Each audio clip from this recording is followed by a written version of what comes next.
Hello मेरे प्यारे बच्चों, कैसे हैं आप सब। उम्मीद करता हूँ आप सब ठीक हैं। हम आज एक्सरसाइज 1.2 कंप्लीट करेंगे। 10th क्लास का मैथ चल रहा था हमारा। 1.1 हमने कंप्लीट कर लिया था। आज हम 1.2 कंप्लीट करेंगे, जिसमें हमें कुछ नंबर्स दिए हुए हैं। उन नंबर्स को हमें सिद्ध करना है, उन संख्याओं को, कि वो अप्रिमेय संख्याएं हैं। तो कैसे सिद्ध करेंगे, उसकी थ्योरी है। उस थ्योरी को हमें याद करना है बस, और उससे हम सिद्ध कर सकते हैं। यदि तुम्हें दिया हुआ है क्वेश्चंस, हो सकता है कि √2 एक अपरिमेय संख्या है, ये हमें सिद्ध करना है, ठीक है ना। एक दिया हुआ है √3, या फिर √5 दे दिया, √7 दिया हुआ है तुम्हें। ऐसे कोई नंबर अगर दिए हुए हैं और हमें प्रूव करना हो कि ये क्या है, एक अपरिमेय संख्या है, तो हम कैसे सोल्व कर सकते हैं, ठीक है ना। वो आज हम सीखने की कोशिश करेंगे। चलो देखते हैं हम। एक एग्जाम्पल ही है हमारे पास। कौन सा एग्जाम्पल? एक तो प्रमेय है √2, और एक क्वेश्चन एग्जाम्पल है √3 वाला, और एक क्वेश्चन है √5। जब तुम एनसीईआरटी की बुक देखोगे तो उसमें तुम्हें लिखा हुआ मिल जाएगा, ठीक है ना। तो कैसे सोल्व कर सकते हैं, मैं एक क्वेश्चन सोल्व करूंगा और उससे तुम ये सारे कर सकते हो, ठीक है ना। बस तुम्हें क्या करना है, जहां मैं 2 रखूंगा वहां तुम 3 रख सकते हो, 5 रख सकते हो। जो भी क्वेश्चंस तुम्हें दे दिया तो वो भी वही तुम रख सकते हो, और उसको तुम सोल्व कर सकते हो। तो हम √3 लेके चलते हैं, ठीक है ना। हम क्या क्वेश्चंस है, सिद्ध कीजिए √3,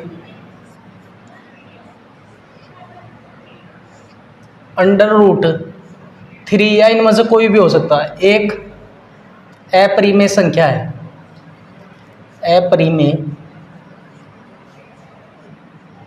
संख्या है, ये हमें सिद्ध करना है, ठीक है ना। क्वेश्चंस ऐसा हो सकता है, और बोर्ड एग्जाम पे पूछा जाता है। एक क्वेश्चंस तो मिलेगा ही तुम्हें, ठीक है ना। तो कैसे सोल्व करेंगे, हमने मान लिया, माना हम अपरिमेय है तो इसको परिमेय मान के चलेंगे। हमने मान लिया, माना √3 एक परिमेय संख्या है, मान सकते हैं, ये हमने मान लिया, ठीक है ना। परिमेय संख्या का लिखते कैसे हम, P/Q के रूप में। तो हम लिख सकते हैं √3 = P/Q, ठीक है ना। जो √3 है इसको हमने किस रूप में लिख लिया, P/Q के रूप में लिख लिया, और इसको इक्वेशन मैंने मान लिया फर्स्ट। इक्वेशन क्या मान लिया, 1। यहां लिखेंगे जहां ब्रैकेट में लिख लेना, यही लिख लेना ब्रैकेट में, Q≠0, यानी जो क्यों की वैल्यू है वो क्या नहीं है, तुम्हारी 0 नहीं है। और जो P और Q है सहभाज्य गुणनखंड है तुम्हारे, ठीक है ना। ऐसे तुम लिख सकते हो, ओके। अब क्या करना है, हमें करना है, यहां लिखेंगे समीकरण 1 के दोनों पक्षों का वर्ग करने पर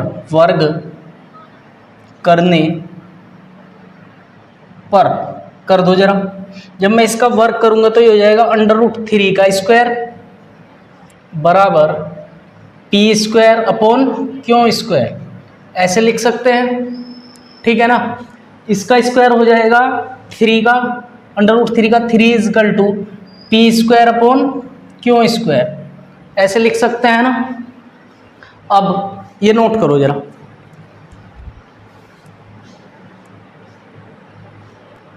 हो गया, ठीक है। अब इसको हम ऐसे भी लिख सकते हैं, क्या, ये 3 इसके अपोन में चला जाएगा, तो ये हो जाएगा Q² =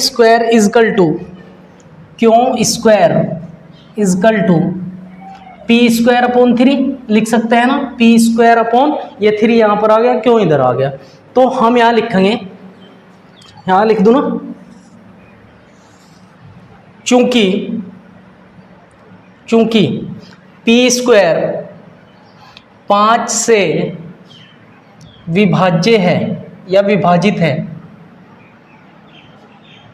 जित है, इसलिए p भी 5 से विभाजित होगा। ऐसे लिख सकते हैं, ठीक है ना। इतना लिखना है तुम्हें कि ये क्यों स्क्वायर इधर आ गया, 3/4 में चला गया, p²/3 यानी p² भी, ओए 5 नहीं, कितना है 3, हम 5 पे चले गए, 3 लिखना है अब 3 से, ठीक है ना, क्योंकि 5 भी लिखा था ना इसलिए मिस्टेक हो गया। 3 से विभाजित है इसलिए p भी क्या होगा, 3 से विभाजित होगा। इतना काम हो गया। उसके बाद हमें क्या करना है, एक बार और मान लगे, माना, क्या लिख दूं, माना, यही लिख देता हूं पहले, माना, क्या मानना हमें, समीकरण एक ही रही, p = यदि तुमने √3 को सोल्व कर रहे हैं तो p की वैल्यू 3m मान लो, n मान लो, तुम्हारी मर्जी है, ठीक है ना। 5 को सोल्व कर रहे हैं तो 5 मान लेंगे, 7 को कर रहे हैं तो 7, 2 को कर रहे हैं सोल्व तो 2 को, ठीक है ना। तो p बराबर मैंने मान लिया 3m। यहाँ तक कोई दिक्कत है। उसके बाद क्या सोल्व करेंगे उसके बाद सोल्व करेंगे हम p का मान समीकरण 1 में रखने पर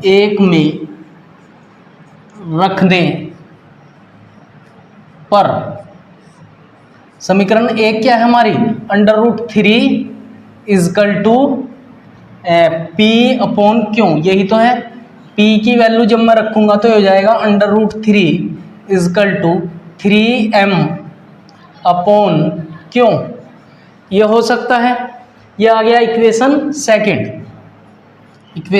सेकंड, ठीक है ना। अब क्या करना हमें करना है समीकरण 2 के जैसे यहाँ किया था हमने इसका स्क्वायर, वैसे ही उधर करना है स्क्वायर। यहाँ लिख देंगे समीकरण 2 के दोनों पक्षों का वर्ग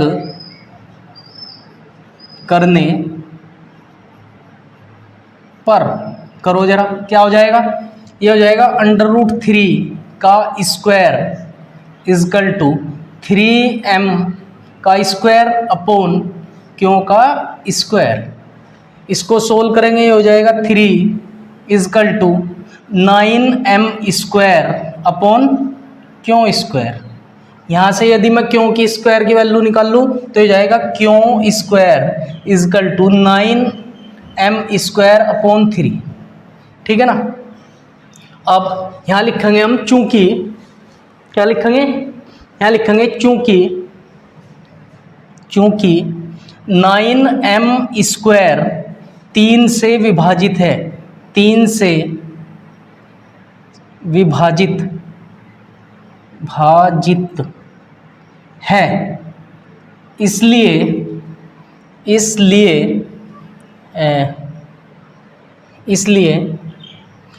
m² भी 3 से विभाजित होगा, ये लिखना है, ठीक है ना। ये तुम्हारा यहाँ तक क्या हो गया, हमने क्वेश्चंस को सोल्व कर लिया। अब जब क्वेश्चन सोल्व हो गया, थोड़ा सा हमें हिंदी लिखनी है। हिंदी क्या लिखेंगे, हिंदी में लिखेंगे हम, क्या लिख दूं, हिंदी में लिखेंगे हम अतः, नीचे लिखेंगे अतः यह विरोधाभास हमें हमारी गलत कल्पना के कारण, अतः यह विरोधाभास हमें हमारी गलत कल्पना के कारण उत्पन्न हुआ है।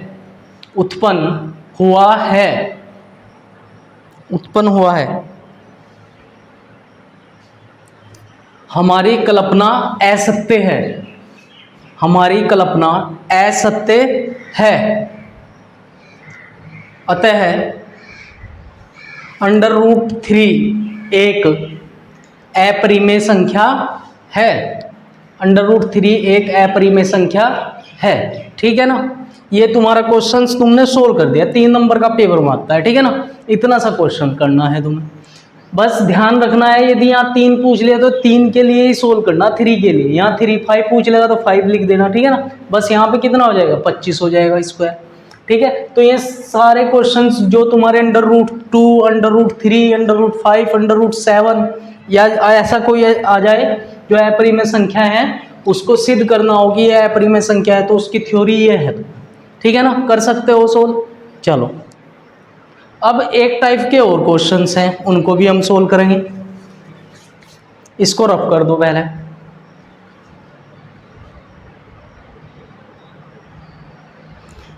ठीक है ना। चलो ये तो क्वेश्चंस क्या हैं, क्वेश्चंस है हमारा, अभी 1 मिनट जरा, बुक बुक बुक बुक, ये बुक है हमारी, ठीक है ना। Book book book book book ये है। यदि क्वेश्चंस लिखे हुए हैं, क्या लिखा हुआ है, क्वेश्चंस लिखा हुआ है, एक एग्जांपल दे दिया मुझे, एग्जांपल 6 दिया हुआ है, एग्जांपल 6 क्या दे रखा है, एग्जांपल दे रखा है मुझे 5 - √3, 5 - √3 एक अपरिमेय संख्या है, ये सिद्ध करना है, ठीक है ना। एक अपरिमेय संख्या है, ये हमें सिद्ध करना है। या फिर क्वेश्चन ऐसा मिल जाए तुम्हें, कैसा, क्वेश्चन 2, एक क्वेश्चन 2 भी है ऐसा ही क्वेश्चन, क्यों, ठीक है ना। ये दे रखा है तुम्हें 3 + 2 √5, 3 + 2 √5 ऐसा क्वेश्चन हो। या फिर कैसा हो, एक क्वेश्चन दिया हुआ है तुम्हें 3 का 3, क्वेश्चन 3 का थर्ड दिया हुआ है, उसमें दे रखा है 6 + √2, 6 + √2 ये क्वेश्चन दिए हुए हैं, ठीक है ना।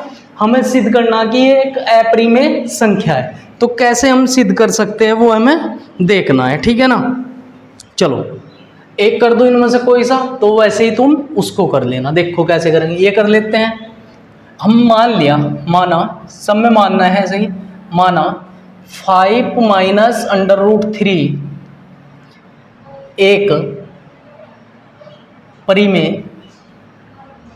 परिमेय संख्या है, ठीक है ना। क्या मान लिया हमने, एक परिमेय संख्या मान लिया। जब परिमेय संख्या मान लिया तो परिमेय संख्या को लिखेंगे हम 5 - √3 = P/Q। ये हो गया इक्वेशन फर्स्ट। यहाँ लिखेंगे जहां P क्यों सह अभाज्य गुणनखंड है और क्यों नॉट = 0, सहभाज्य गुणनखंड है और क्यों की वैल्यू क्या है, 0 नहीं है, ठीक है ना। ये हो गया हमारा। अब हमने क्या करना, समीकरण 1 से क्या है, समीकरण 1 5 - √3 = P/Q, ये है जी। हमें क्या करना, जो ये 5 है इसको इधर से उठाना और इधर लेके चले जाना। ये प्लस का है, इधर जाके किसका हो जाएगा, माइनस का। तो ये हो जाएगा माइनस के √3 = P/Q -5, ठीक है। अब मुझे ये माइनस हटाना है इसका इधर से, तो क्या हो जाएगा, माइनस से दोनों साइड मल्टीप्लाई कर दूंगा, तो ये हो जाएगा √3 = 5 - P/Q। इतना क्वेश्चन अगर तुमने कर लिया तो तुम्हारे 3 नंबर बन गए, ठीक है। देखो आगे क्या लिखना है, यहाँ लिखेंगे हम, यहाँ लिखेंगे चूंकि यहाँ लिखना चूंकि √3 चूंकि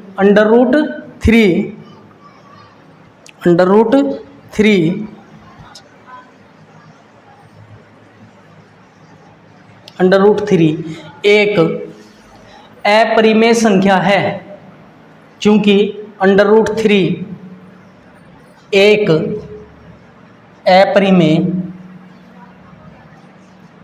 में संख्या है, इसलिए 5 माइनस अंडर रूट 3 भी अपरिमेय संख्या है, भी अपरिमेय संख्या है। ठीक है ना। नीचे हिंदी लिखनी, क्या हिंदी लिखेंगे? अतः यह विरोधाभास हमें हमारी गलत कल्पना के कारण उत्पन्न हुआ है। अतः यह विरोधाभास हमें हमारी गलत कल्पना के कारण उत्पन्न हुआ है। 5 माइनस अंडर रूट 3 एक अपरिमेय संख्या ही है।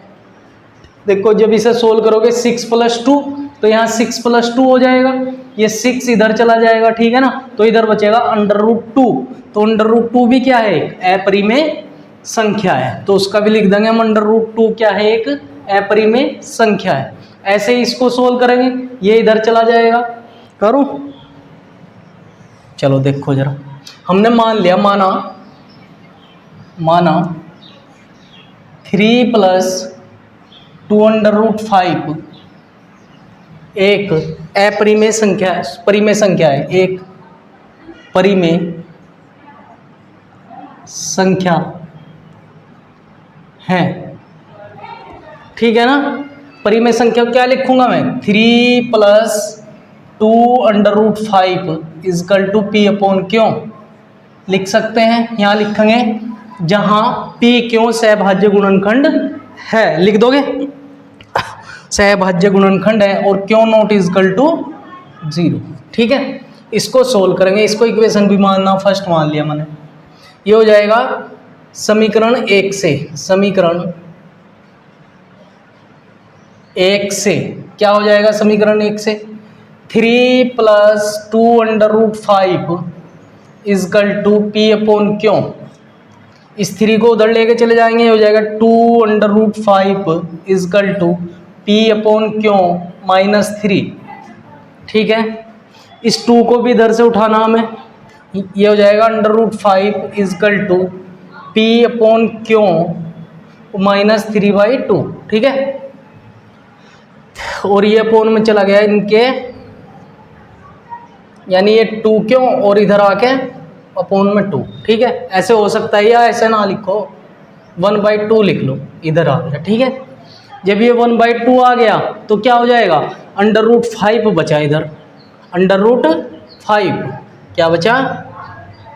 1/2 अंडर रूट 5। तो यहाँ लिखेंगे हम, चूंकि अंडर रूट 5 एक अपरिमेय संख्या है, इसलिए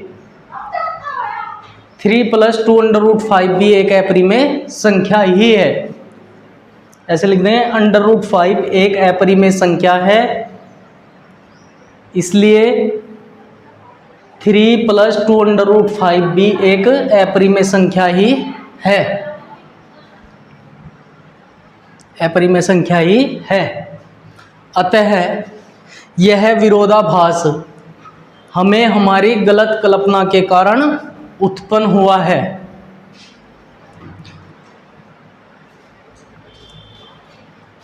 ठीक है ना। ऐसे तुम्हें हिंदी लिख लेनी इसकी।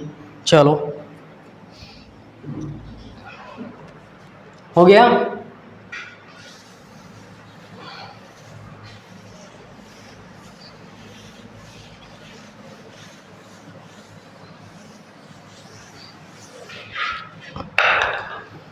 देखो जैसे कोई क्वेश्चन दे दिया, एक एग्जाम्पल 7 दिया हुआ, एग्जाम्पल 7 क्या दिया?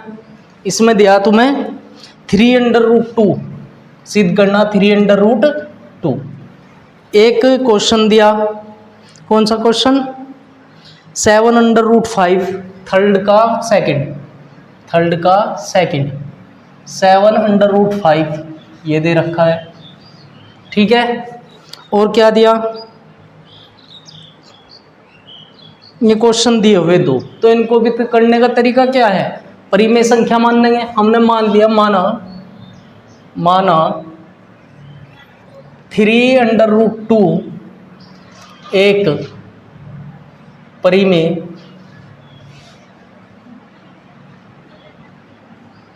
संख्या है। परिमेय संख्या को कैसे लिखेंगे?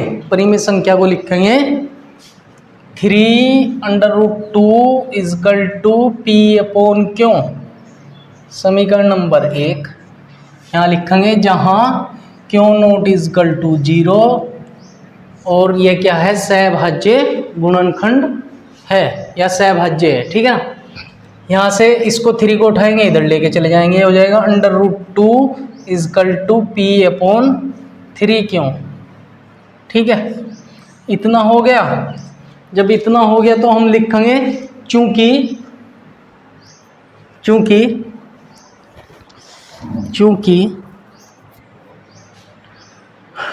√2 एक अपरिमेय संख्या है, चूंकि √2 एक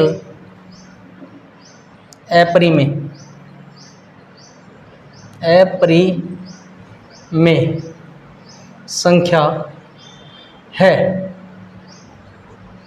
इसलिए 3√2 भी अपरिमेय संख्या है। ठीक है, अब हिंदी लिख देंगे, अतः यह विरोधाभास हमें हमारी गलत कल्पना के कारण उत्पन्न हुआ है। 3√2 एक अपरिमेय संख्या ही है। ठीक है, ऐसे ही ये 7 वाला कर लोगे। ओके, चलो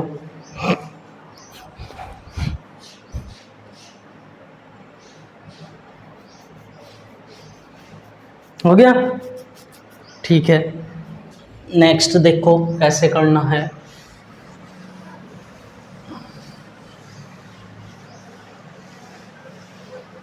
एक क्वेश्चन दिया हमें, कौन सा, थर्ड का फर्स्ट 1/2 सिद्ध करना हमें एक अपरिमेय संख्या है। 1/√2 एक अपरिमेय संख्या है, तो कैसे सिद्ध करेंगे? चलो, हमने मान लिया, माना 1/√2 एक परिमेय संख्या है। परिमेय संख्या को 1/√2 इजकल टू पी अपॉन क्यों लिखेंगे, यहां लिख देंगे इक्वेशन फर्स्ट बना के, जहां क्यों नॉट इजकल टू 0। ओके, चलो क्रॉस मल्टीप्लाई करेंगे तो यह यहाँ आ जाएगा, ये यहाँ चला जाएगा, तो ये हो जाएगा क्यों इजकल टू √2p। ठीक है, क्यों इजकल टू √2p, और ये हो जाएगा p इसके अपोन में आ जाएगा, तो क्यों अपॉन p इजकल टू √2। यहाँ तक किसी कोई दिक्कत? यहाँ लिखेंगे चूंकि √2 एक अपरिमेय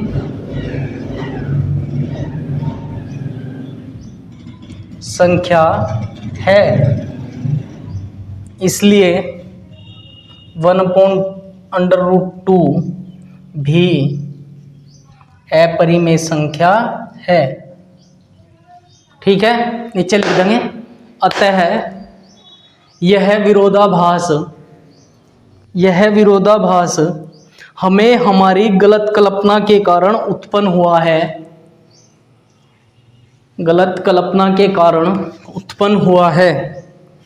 1/√2 एक अपरिमेय संख्या ही है, एक अपरिमेय संख्या ही है।